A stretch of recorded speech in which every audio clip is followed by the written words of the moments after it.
Morning everyone, and welcome to this briefing on our latest report, the Advice Gap 2023. So I'm joined by my fellow cats, Mike Barrett and Steve Nelson, and they're going to, thanks Steve, double thumbs, and we're going to talk through the advice gap from a few different perspectives really.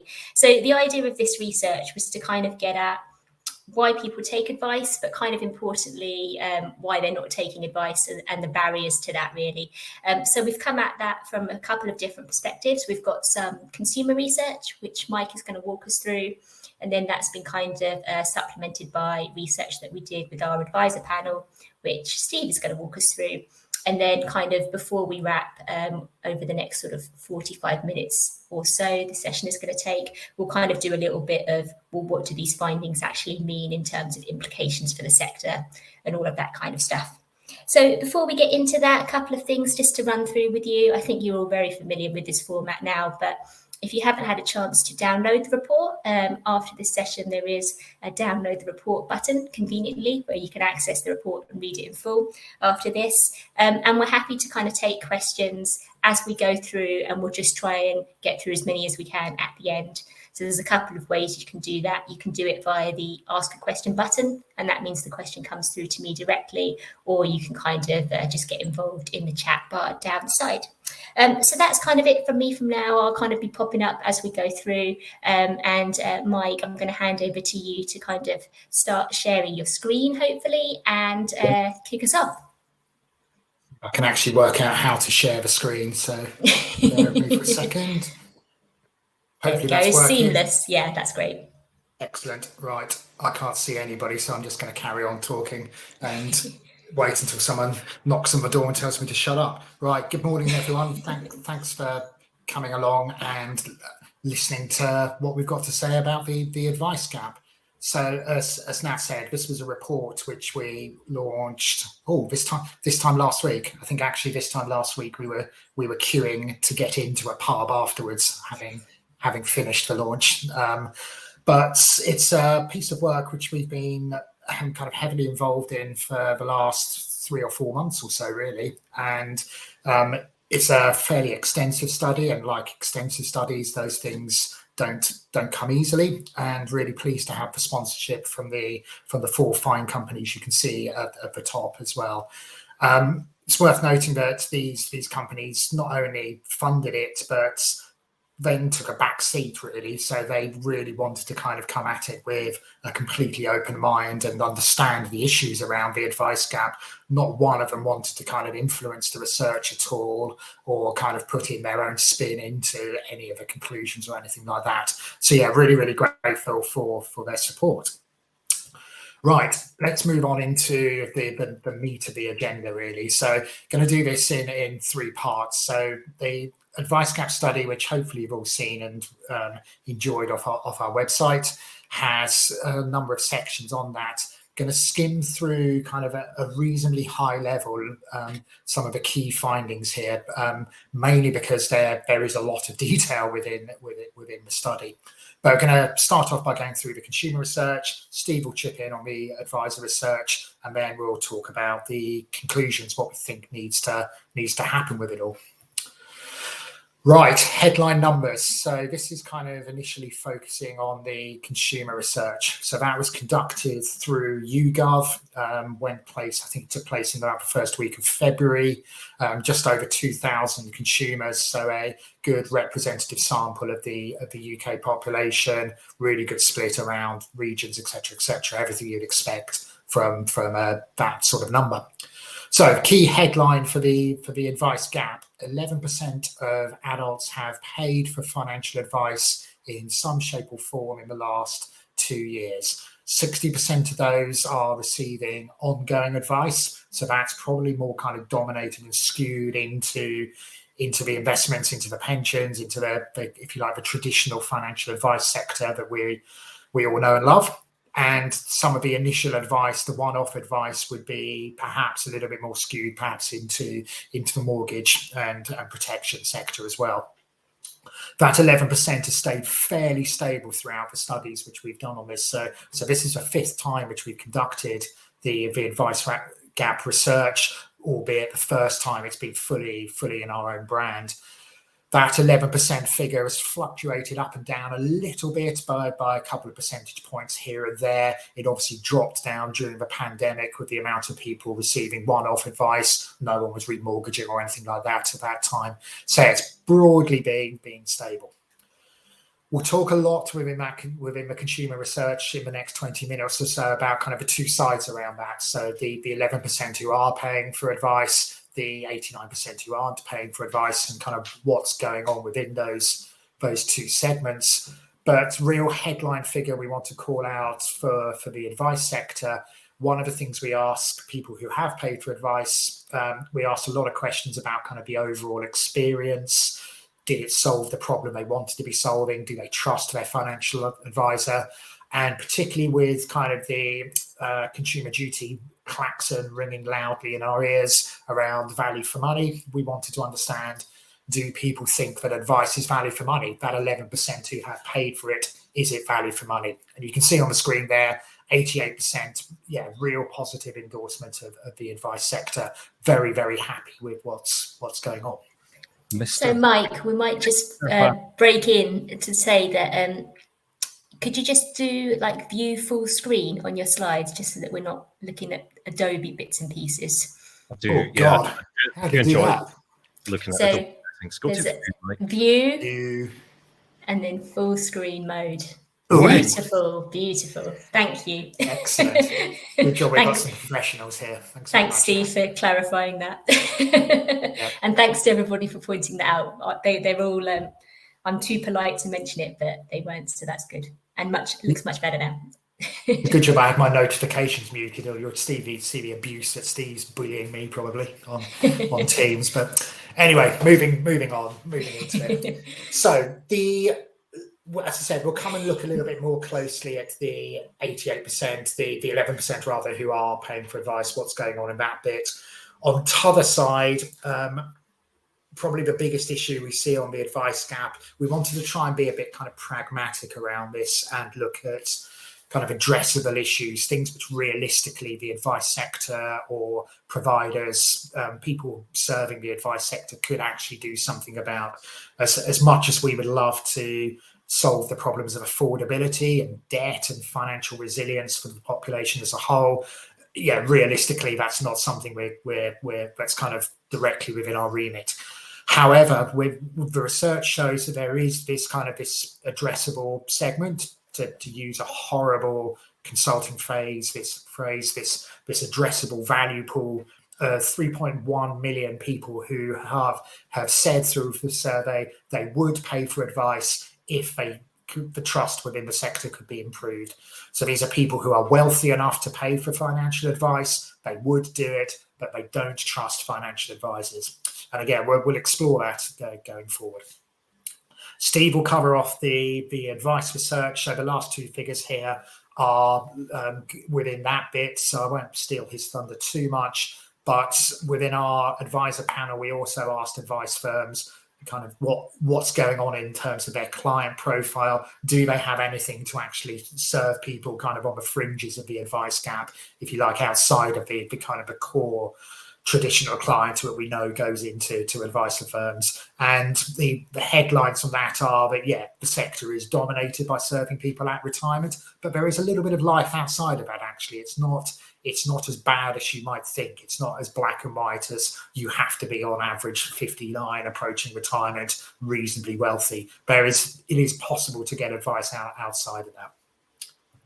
Right, let's jump into the consumer research. So breaking down a little bit more about the people who have been paying for advice, almost kind of perfect 50-50 gender split around that. You can see the regional breakdown that comes into it as well. Age reflects what we know around the advice sector. So bottom left there, we have 65%, 2/3 of the respondents are people who are paying for advice are over 45, almost half are over 55. So very, very aligned with what Steve will talk about in terms of the profile that happens within the advice sector. The investable assets on the top right, next to the map there, you can see that for a lot of people, it does reflect that, yeah, you've got to be reasonably wealthy. So kind of, yeah, 250,000 over 1 million, that's about 25% of the respondents from that. There's obviously the 20% who prefer to keep these things private. But there is that life below kind of the investable assets, below kind of the small amounts which we hinted at a moment ago. So about a third saying they have less than 50,000 to invest. Worth remembering, this covers people who have paid for advice in any sort of shape or form. So there will be kind of mortgage and protection stuff within that as well. But as I said, it does kind of prove that it is possible. It's quite challenging perhaps to find an advisor, and even more challenging it would be to find an advisor if you're kind of wealthy enough. But it is possible to get investment advice outside of kind of what advisors have as their core segment. Within the advice sector, I think most advisors know that referrals are a really, really important kind of new business lead generation, if you like, for most advice firms. And the research really does emphasize that. So this is this was a question we asked those who have paid for advice, about 11% who have paid for the advice. 31% of those are conducting their own research. But if you add together kind of the 32% who are recommended by a friend or family or colleague, direct referral from another organization or another professional, we're up to kind of, almost half, if not more, of people are getting a referral when they are finding their financial advisors. Referrals, whether that's through friends or family, another organization, is the most popular way to find a financial advisor. And that really starts to emphasize some of the findings a little bit further on around kind of the issues we've seen around trust and the kind of the recommendations and the kind of the reputation that the financial advice sector has. People want to have that kind of that endorsement of somebody they trust, whether that's a friend or family member, a colleague, or a professional organization. They feel they need to have that kind of third party endorsement to find a financial advisor. Really, really important for the sector. Mentioned at the start, we wanted to look at the 11% for people who are paying for advice, kind of what the experience was like, and across the board here. So not only the value for money question we talked about, and we'll look at, I think, on the next slide, but overall kind of experience. How helpful was it? Were you able to get help quickly? Most of that's really coming out really, really positive. So 87% saying, the advice was really, really helpful. About 60% there saying I was able to get the help when it was convenient, when I wanted for it. It's a little bit dragged down by the speed of it. So only 45% are saying, actually I was able to get help quickly. I think that's a reflection of some of the work we've done in the past, actually, where we've looked at system integrations and the time it takes to onboard a client through the entire advice process. And particularly my mind's drawn back to a conversation we had with an advisor for the Fragmented World research we did last year, where the advisor was saying that the initial contact with the client tends to work beautifully. They use technology. They'll sit down with the client and explain to them, yes, you can afford to retire. This is what's going to happen, etc., etc. And the client is hyper engaged at that point, really excited, really, pleased with the overall experience. But then kind of reality kicks in where the advisor has to start kind of getting letters of authority, transfers, moving it all around. And about 6 to 8 months later, certain financial services providers would have sucked the energy and the excitement out of that overall process. The joy the client felt on the first meeting of having that positive affirmation that they can afford to retire. 6 months later, when eventually the legacy providers have let go of those assets and let them transfer into the financial plan, and that plan can be implemented. It's not a particularly quick process, and I think for the providers on the call, I think that's something they really do need to start to think long and hard about, where it's starting to kind of, the advisor is picking up the damage around all of that, the delays in these processes. I don't think consumers can work out the difference between actually who is to blame around all of this, and they'll blame the advisor. They think the advisor is taking the piss basically, and is delaying the process unnecessarily. So overall, really happy with the advice, but there is room for improvement in terms of kind of speed of delivery. And as I said, value for money, huge endorsement of the advice sector. So I've been out on the road in the last couple of weeks, scaring advisors around Consumer Duty and kind of being critical friend, if you like, of making sure that people are compliant and understand what needs to be done and the process that firms will need to go through to evidence value for money. Client surveys can form part of that. You've got to do everything else that needs to happen under Consumer Duty to make sure you are compliant. But if you do conduct client surveys, hopefully they will match the figures we get through our survey. So both those who are receiving ongoing financial advice and one-off advice at the bottom there, almost 90% of them, almost 90% net positive. So I've said it a few times, a really strong endorsement, I think, of the advice sector. And with all the noise that's going on around Consumer Duty, I think it's a really important message to get out. People who are paying for advice tend to be really, really happy with it and think that it's good value for money. Right, the advice gap. So starting to kind of move on the other side of a coin now. So not so concerned now with the 11% who are paying for advice, looking at the 89% of who aren't. This report, this originated back in 2015 through the Citizens Advice Bureau, CAB, and they produced a study back then where they came up with the concept, the definitions, if you like, of the 4 advice gaps here. So the advice gap has never been as simple as just who is and isn't paying for advice. There's a lot more nuance within that. And as we've already kind of talked about, there's different drivers and barriers to what's going on and what's preventing people from taking advice. In a lot of cases, that will be affordability. People just simply don't have enough money. They're probably in debt and all the rest of that. But in a lot of other cases, it's much more about kind of awareness, unable to understand where they can go and find a financial advisor. So we've tracked these 4 advice gaps through the CAB. We've conducted, as I said, 4 other reports for another client previously, and this is the 5th time this has come through now in our brand. So you can see how these 4 advice gaps have gone up and down. Incidentally, when I spoke last with CAB about this a couple of years ago, they were saying that whilst they're not doing the study anymore, they've kind of moved on.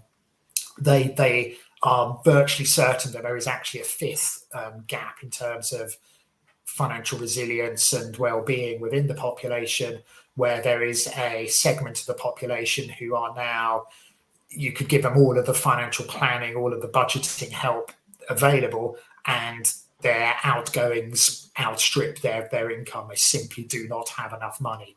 So in a lot of cases, I think, as we know, the affordability side of things has got a lot worse.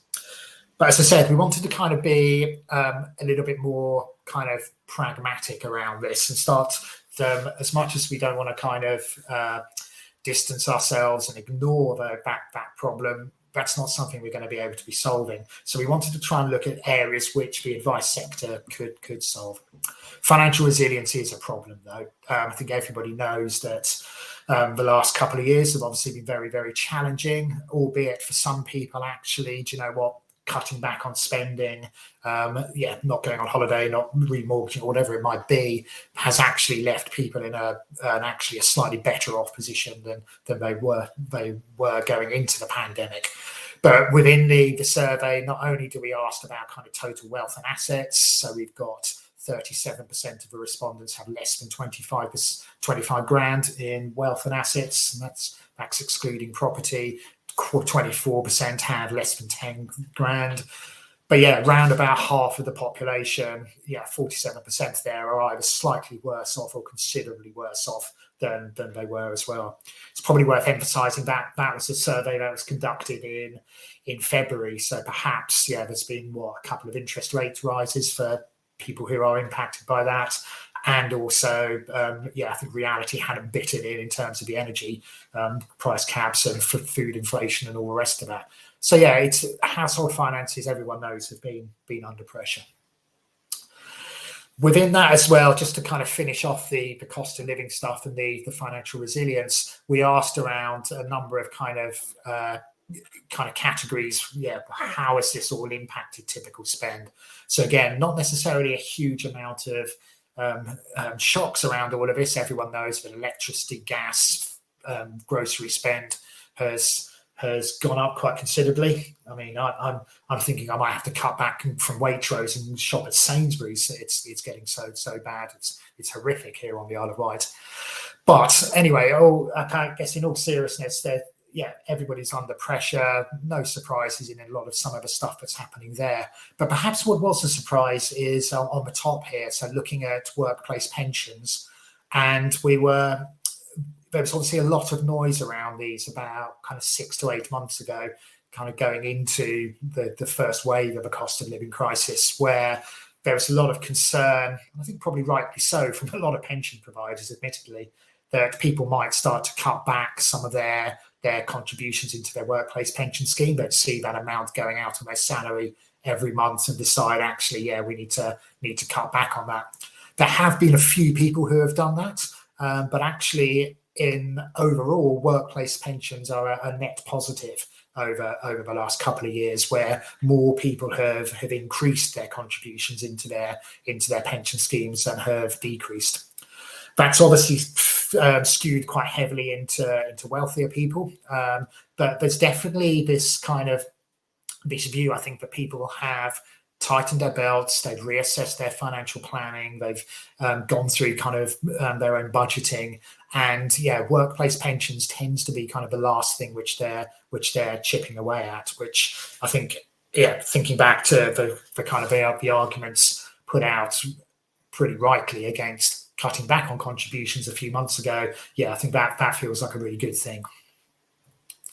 Right, into addressing the advice gap, into this addressable segment. So out of that 89% of people who don't pay for advice, there are 16% of those individuals who said, I would pay for financial advice, but. So the biggest but within all of that is 38% of that particular 16% segment, if you're following me, said, I would pay for advice, but I don't trust financial advisors. And I've used financial advisors kind of specifically on this one. And again, we're kind of critical friend role around all of this. And the research, both through our survey and wider research, shows that financial advisors do have a trust and a reputation problem. The stuff on the screen here from the FCA's Financial Lives survey, where you can see actually they're trusted less than a large amount of financial services companies. So pension companies are trusted more than financial advisors, perhaps kind of reflecting the comment I made earlier, where when pension companies screw up, quite often it's the financial advisor who has to front it up with the client. Trusted a lot less than banks as well. There's wider trust surveys which you can look at, which I think we referenced some of them in the report through Edelman and stuff like that, where, unfortunately, financial advisors tend to be at kind of a level, reserved for people like crypto bros, politicians, journalists, consultants on the Isle of Wight, all of those scumbags, kind of that level of individual, I'm afraid. So this is something which a sector does, I think, need to recognise. Everyone, I'm sure, on this call, and particularly people who have been around for as long as I have, will know the transformation that the sector has gone through in the last decade. And I just simply don't think the general public has any kind of recollection or recognises that at all. The advice gap in terms of addressable markets is a perception gap. If we can address this perception in the advice sector that exists amongst that 89% of those people who aren't paying for advice, then there's a real chance that you could almost double the amount of people who would actually pay for advice as a result. This is a kind of a word cloud which we put together, and there's some positive stuff within this. So this covers everybody who has and haven't paid for financial advice. But there's also words you can see here: costly, scam, untrustworthy, dodgy, commission. Yeah, this sounds very pre-RDR to me, a lot of the stuff that's going on here. And yeah, I think this is something which collectively we need to do something about. So the perception gap, again, looking at that a little bit further. So we said 38%. Why would you pay for financial advice? I would pay for financial advice, but we talked about the 38% of trust. There's this value perception as well, 37%. So just behind it, it's I need to be convinced that it would save me money. So think of the value which people who have paid for advice are attributing to that advice. They're very, very happy with it. They, if you like, they get it. Those who aren't, don't. So again, this perception gap is a real issue.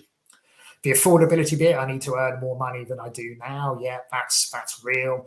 But also then the trust side of things, financial advice, I need to be sure how to pick the right advisor. So again, a real problem particularly if your friends and family network, your colleagues aren't in financial advice, you don't know anybody who can refer somebody to, you're kind of on your own a little bit for that as well. It kind of amplifies the issues around trust because you don't have that third party endorsement.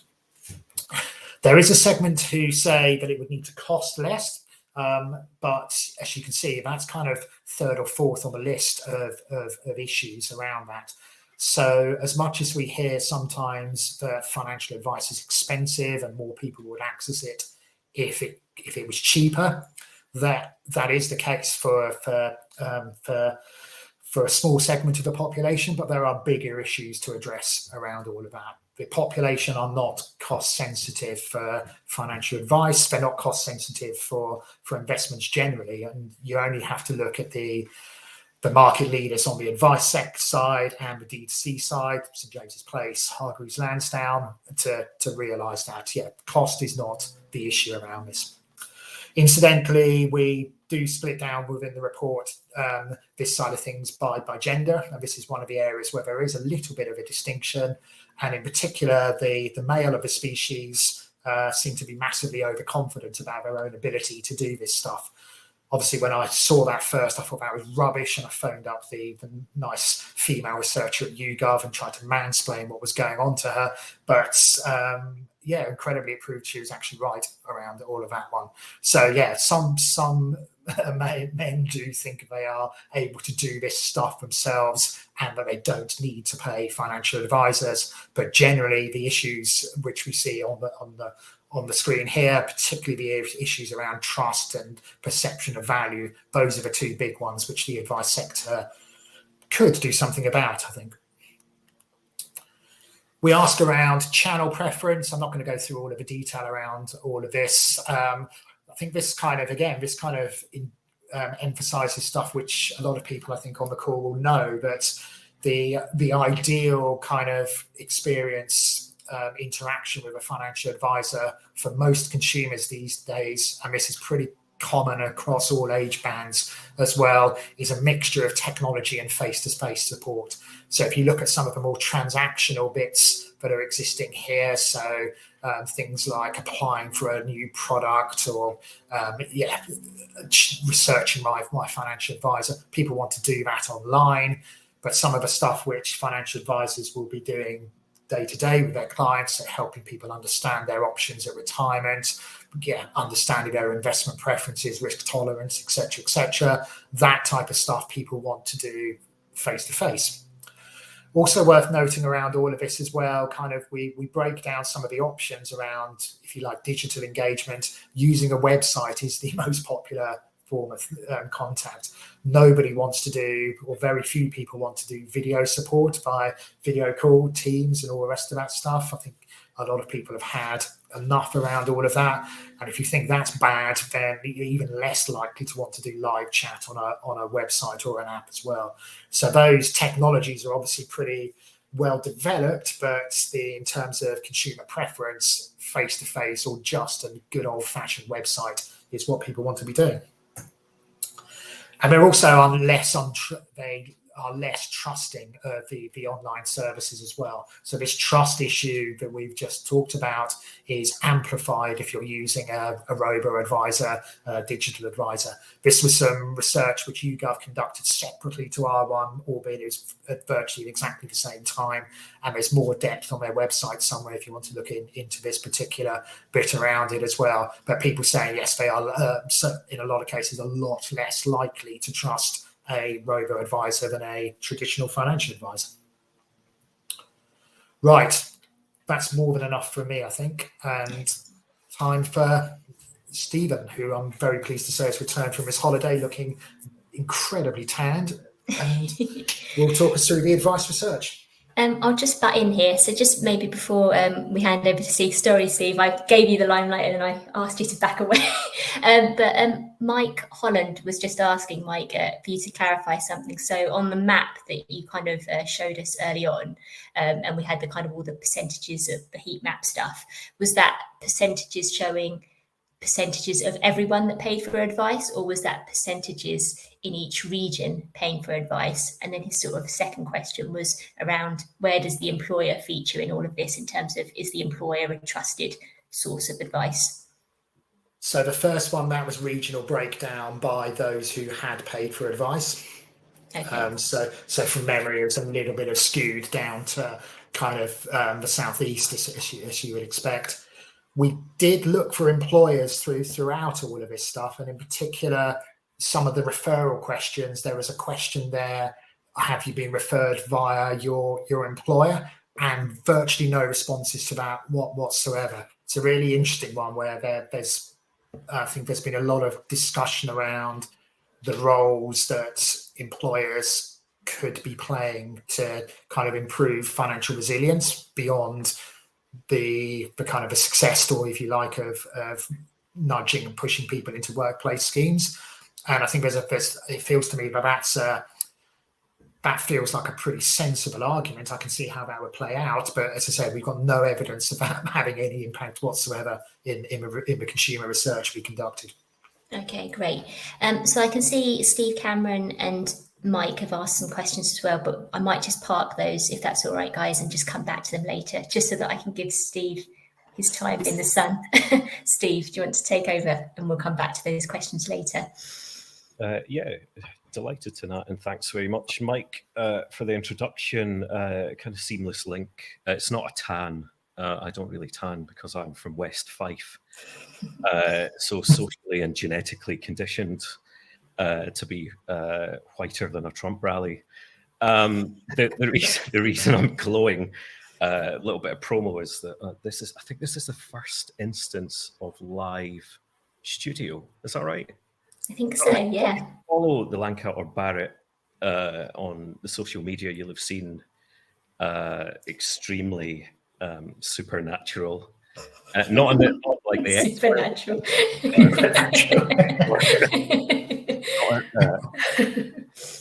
Not in a poltergeisty type sense, in a coerced by hostage situation videos that we've given Mike a lot of stick for. But yeah, it's the first instance of the new Lancat studio. So I've got a mic that I'm absolutely desperate to fiddle with here, and you can see the lighting and some of the Lancat reports in the background. It's really very nice. Mr. Paulson, so I got a briefing yesterday on how to do everything, and he gave me 2 bits of advice. One was stay hydrated and don't touch or go near any knobs, which I think we can all agree is solid life advice to carry through, irrespective of whether you're on a webinar or not. Right, listen, flim-flam aside, thanks, Mike, for going through the consumer research, which is quite rightly the centerpiece of the report, and has been for the previous work that we've done, both in conjunction with YouGov and the Consumer Advice, Citizens Advice Bureau.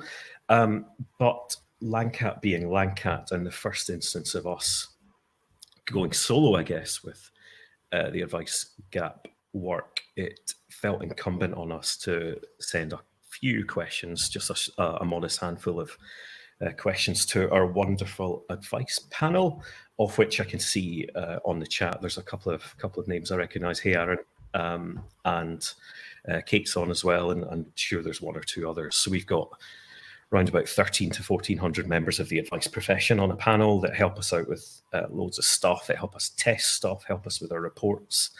And we put a few questions to the panel a couple of months ago.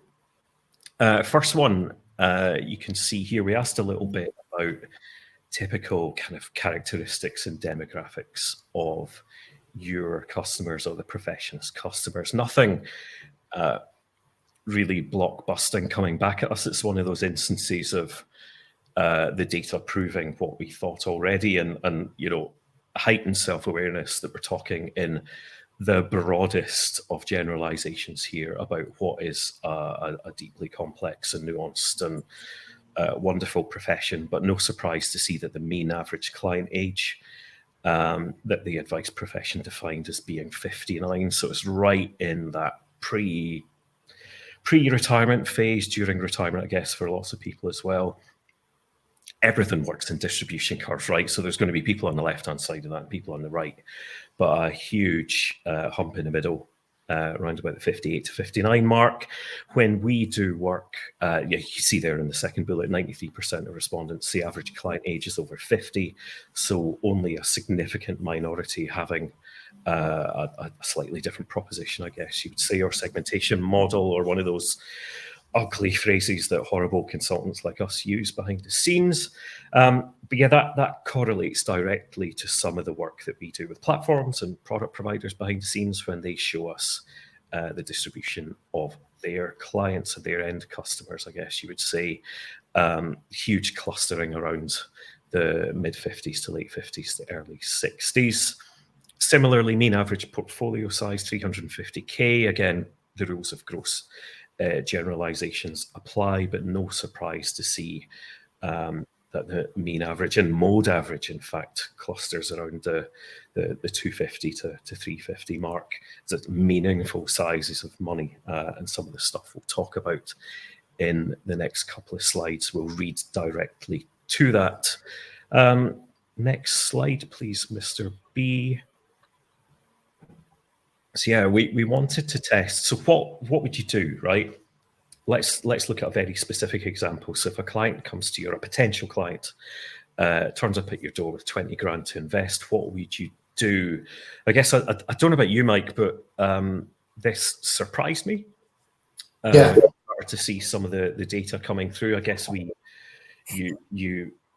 of the really cool things about research is if you do it correctly, you get your inherent biases flushed out of the system, or you get them challenged, and sometimes it slaps you across the face a little bit. I expected that 39% number to be significantly lower. I guess we all, or certainly I worked under the assumption that advice is the heartland of only the very, very top decile of the population, and therefore all the stuff we looked at on the previous slide around portfolio sizes and values would read directly to this. So I expected, that number to be, I don't know, what about you, Mike? 5%, 6%, 10%? Yeah, I think the thing that struck me, and kind of looking at it again now, a lot of the comments we had from the comment board whack jobs when we launched the report last week was that the advice gap is irrelevant. We turn away anybody who hasn't got the amount which we want. So they were firmly in that 16% audience. And yeah, this is something I know you've talked about a number of times, Steve, and with completely different areas than the advice gap, minimum amounts, or the subject we're talking about here. Some of the noisy voices in the advice sector don't reflect the reality that's happening with a wider audience. Yeah, those who shout loudest don't tend to necessarily represent a wider audience. Yeah, and thanks very much to Paul Miles on the comments. Hugely appreciate that comment. Your highlighting the fact that I'm extremely unprofessional and should have introduced this properly at the start. So we, as I said, we surveyed our advisor panel, and our panel over-indexes in those in independent firms. So typically, at least around 75% of those who participate, and of which typically around 75 to 80% are business owners and planners. We are doing a lot of work behind the scenes to try and broaden out that reach in the panel, and there'll be loads of work going on in the future to do that. But you are absolutely correct. The next comment says, are your advisors not potentially the most proactive than the average? There's maybe a little bit of that, yeah. There's a lot of firms in there who would, I guess, identify as being, God, I don't know how to phrase this correctly without speaking in ridiculous generalizations, but more proactive, more, I guess, thought leaders, more active on the socials, more... Yeah, they've self-selected to be part of the advisor panel, haven't they? They're not, we don't send people out to beat them up and force them to do it. Well, Yeah, not yet. Planning on that later. That's all in the roadmap, I guess you would say, Mike, the developmental roadmap as a provider. Yeah. But I get that there's a little bit of, like, there's a danger of getting into talking about things like the best of the best or the best of the profession, and that's a dangerous road to go down. But there's an element of the most progressive, the most independent, I guess, and that no doubt skews those figures slightly to the right of that distribution curve that I was saying earlier. So they're all the best looking as well. I think we can confirm that one to be true. Just good lighting, Mike, as we're discovering today. So I guess one thing to say is, of that 39%, right, what this isn't is a huge chunk of the advice profession serving 20 grand customers, right? That's not a significant part of the demographic and characteristics of the typical clients that we observe when we look at data and when we speak to firms that we speak to. What this is three separate things, and there's someone on the comments, Mike Holland, has hinted at this. So there's three distinct segments here. One, when we look at the verbatim comments behind the scenes, there's elements of those firms with a specific proposition designed for a segment of those with high income, low established current portfolio values, but high income, high potential, I guess you would say, for the future, and younger than average. So that's an element of that 39%. The next element is tons of verbatim comments saying, if a family member came to me that was part of a wider family group and they had this amount of money, then of course we would serve. We would do our best to serve that within our proposition. And the third, but perhaps the most biggest segment, are those that are doing really admirable, laudable kind of combination of pro bono guidance, doing their best to speak to members of the public and send them on their way as best they can to a simpler service or a guided service, or however. You can tell that I'm slightly hesitating with my words, because a lot of these words are loaded, right? Because they mean different things. So yeah, it's really, really important to look behind the data there. And the last of my slides, I've only got 3 slides, you'll be glad to know. What to do about it all. So at the end of the short bit of advisor research that we did, we asked a completely open question. Don't want to criticize Mike's slides, but it was a little bit more nuanced than the what to do about it all. It was the question was, do you have any specific views on the advice gap? What's causing it? What would you do about it? How real is it to you? And what we've done is we've taken all the comments behind the scenes and grouped them thematically. No surprise to see that the 2 biggest chunks of comments relate to 2 kind of directly related issues. One is simply the cost and profitability of delivering high quality face-to-face or hybrid, I guess, if you're doing part of your advice proposition remotely now with all the technology we have at our disposal.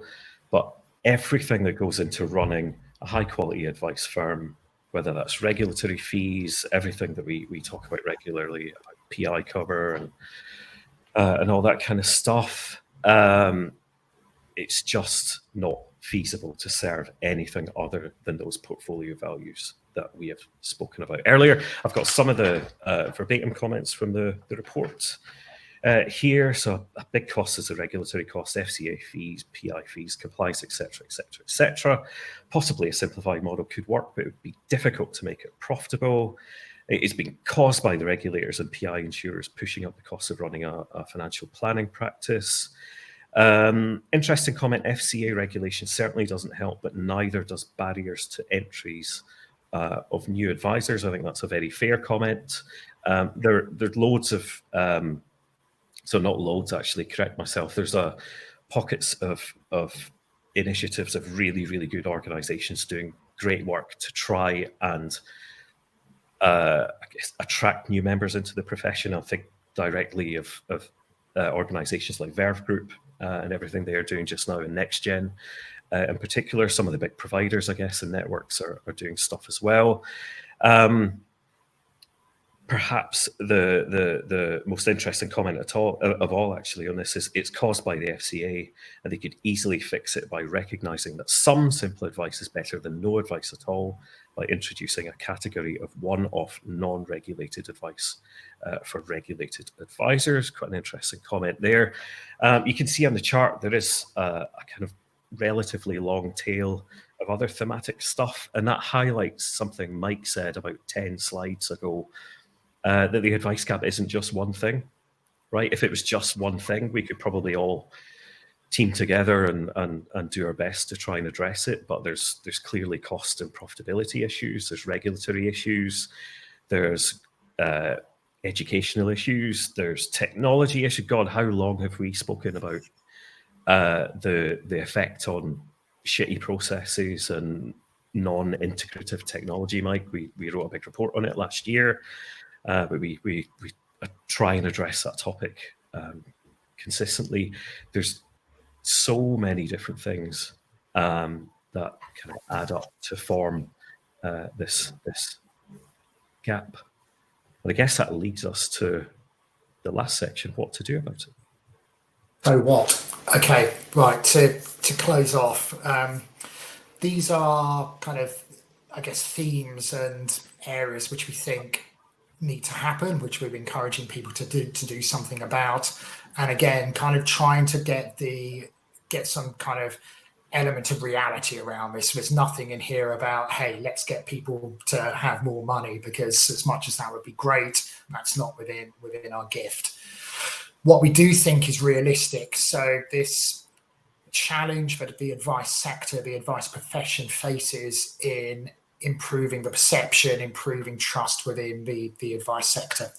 I think there's two ways which perhaps that can work. So kind of emphasizing the importance to try and encourage referrals through existing clients. There's a commercial side, I think, for that as well, where we know through the research and from other conversations we have with advisors how important referrals are. But obviously a client is only going to make that recommendation, make that referral if they feel that you're actually trustworthy and doing the right thing by them, which in most cases they do. So you're kind of hopefully kind of pushing against a bit of an open door there as well. But that becomes self-perpetuating and will kind of, as the referrals start to kind of filter through and the network improves, and suddenly that reputation of the good financial advisors, both as individuals and as the profession they're representing, will start to improve things over time. But I do think also this is something where the trade bodies need to take the lead. They need to be representing financial advisors externally. They need to be championing the profession which they're supposedly representing. I think they spend quite a lot of time beating each other up at the moment in a lot of cases, and very internal focusing.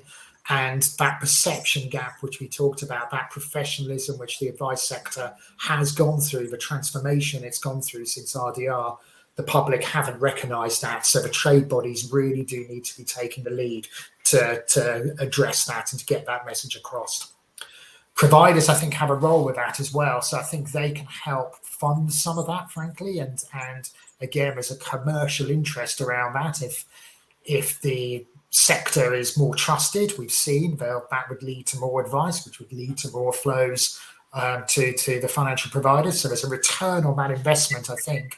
But I think that's something providers need to get behind, that collective voice of the big brands, supporting the trade bodies, supporting financial advisors. But also, I've got kind of embraced consumer duty around this. I think it goes a little bit more broadly than that. Stop making advisors look stupid in front of their clients. Stop exposing advisors and their clients to service standards which are archaic and systems which I can remember developing 20 years ago back in my Scandia days. Providers really do need to step up to that, and consumer duty, I think, will give the FCA the framework to start enforcing on providers if that's not the case, and we will be encouraging them to do so.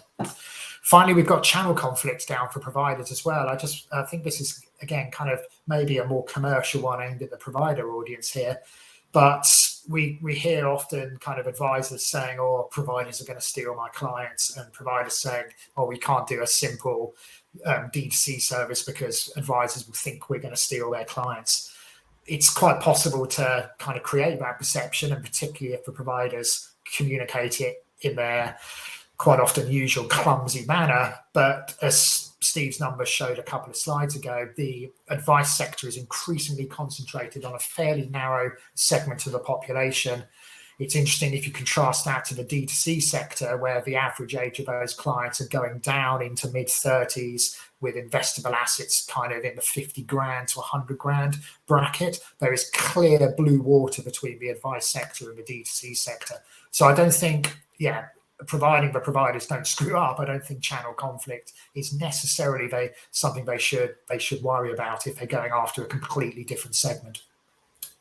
Finally, the regulator. I think there's two things they really do need to just get on and do it.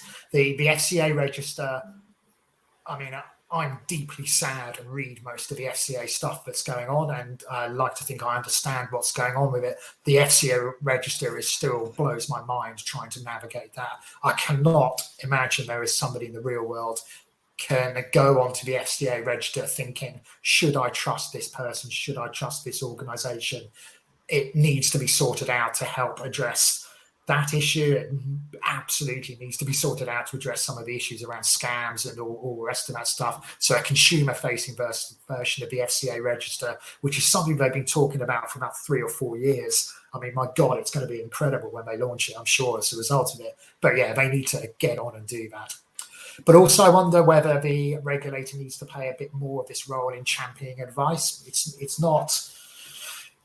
to be fair, it's not within their remit necessarily. Their remit is to protect consumers. And I think Steve alluded to it earlier on, there's in a lot of cases, the best protection a consumer have is to actually take some financial advice through a regulated individual. So I think there's a balance which I think they can take around that.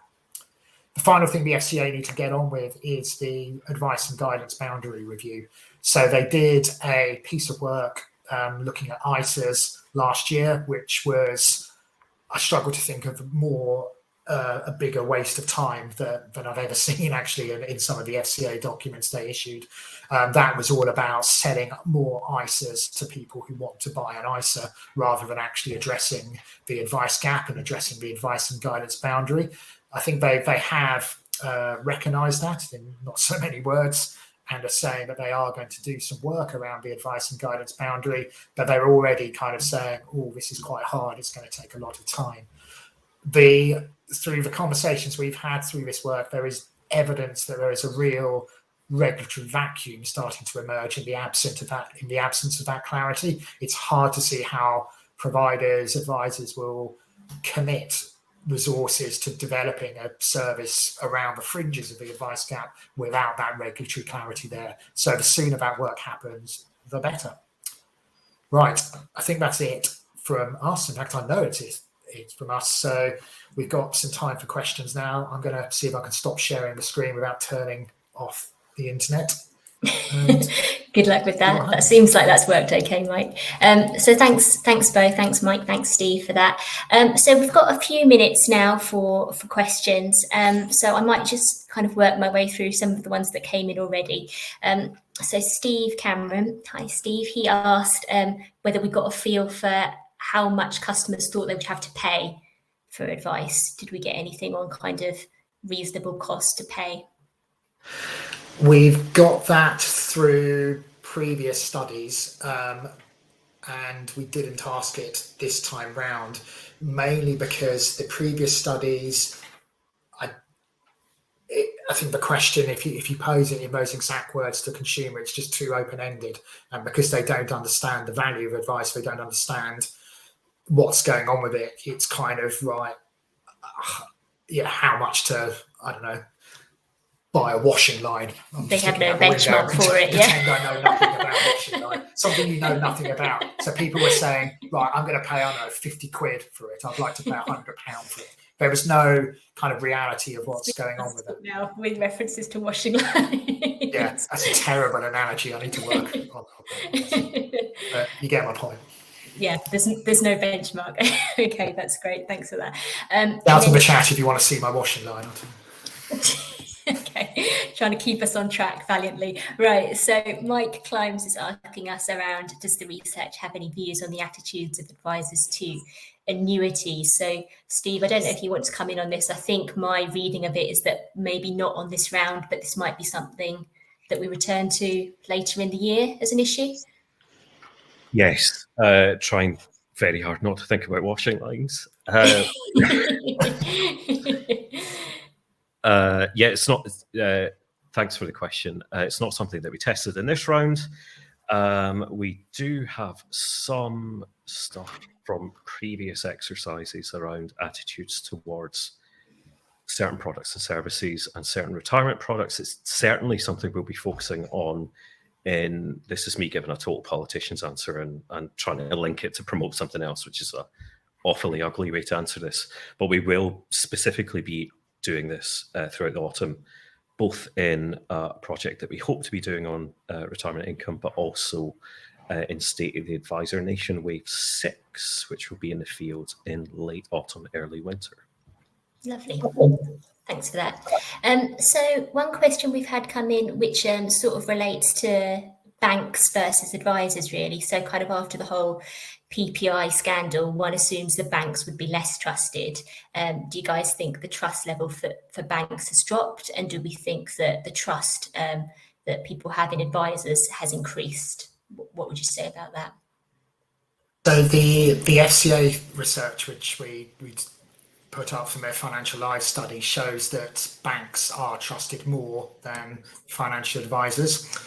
And I think from when you look into that, I think that's a byproduct of people will interact with their bank way more frequently than their financial advisor. So you've got that chance to build up you have a relationship with your bank, whether it's trusted or not. And if you don't trust your bank, you go and find another one and build up that trusted relationship. Whereas suddenly a financial advisor is a bit more of a kind of once in a lifetime new thing for a lot of people to come through. So that familiarity is really quite important. I know when we break down the trust barrier that exists there, then people talk about they feel they need to trust both the organization and also the individual that said organization puts in front of them. So if they were working with a bank, you've got to have kind of that kind of brand relationship, if you like, with the bank. And then the bank says, right, this is your financial advisor. Then you also you get that moment of truth again where you want to trust that individual as well. Okay, great. And I'll just take one more question from Rachel Vay, who asks, do we think the government has a role in championing advice? Yes. Yes. A big role, a small role? Expand your answer. So I think yes. So this is where kind of some of the pressure is starting to come through from Treasury to address this. And also this is where I think the FCA are starting to push back and saying, yeah, whoa, slow down there a little bit. This needs time to get the regulatory permissions in place. I think there's also, that feels like a bit of a moving target. So the first flippant answer was yes, but the next flippant answer is, okay, who's going to be in government by this time next year, and where does all of this stuff sit in that particular list? So it's a bit of a moving target, and like I said a moment ago, the problem is, in the absence of clarity around that, this regulatory vacuum of kind of, okay, we'll just sit back and observe. We can't commit to do anything until we know what it's going to look like in 3 to 5 years' time. That's becoming a problem, I think. Okay, great. Well, I think I will wrap it there. So thanks very much to Mike and to Steve. I know Mike kind of name checked them at the start, but we can't kind of do these kind of reports without kind of sponsorship involvement. So thanks to the supporters who were M&G Wealth, Aviva, Aegon and Fidelity. Thanks for the hands up, Mike. That's great. Thanks ever so much to you guys for watching. Please, if you haven't already, read the report in full and download it. We can put a link in the chat for people to kind of access it quickly. But really appreciate so many of you giving up your time to join us, and we hope to see you again soon. Thanks very much. My washing's dry. Great. Thanks. Bye. Cheers. Bye.